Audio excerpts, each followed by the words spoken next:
உங்களுக்கு வரக்கூடிய கெட்ட கனவை மற்றவங்ககிட்ட சொல்லி அதற்கான விளக்கம் தெரிஞ்சுக்க ஆசைப்படுறீங்களா? அந்த கனவால வீட்டில் ஏதாவது கெட்டது நடக்கும்னு நினைச்சு வருத்தப்படுறீங்களா? இதோ உங்களுக்காகத்தான் இந்த ஹதீஸ். அல்லாஹ்வின் தூதர் ஸல்லல்லாஹு அலைஹி வஸல்லம் அவர்கள் கூறினார்கள், உங்களில் ஒருவருக்கு விரும்பத்தக்க நல்ல கனவு வந்தால் அது அல்லாஹ்வின் புறத்திலிருந்து வந்த கனவாகும். ஆகவே அவர் அதற்காக அல்லாஹ்வே புகழட்டும்.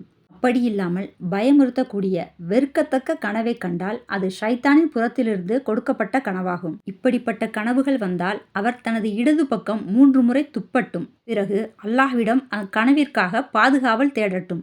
இப்படி வரக்கூடிய கெட்ட கனவுகளை யாரிடமும் சொல்லவும் வேண்டாம். எனது இனிய இஸ்லாமிய சொந்தங்களே, அல்லாஹு தாலா எல்லா நேரமும் நம்மை பாதுகாக்கத்தான் விரும்புகிறான்.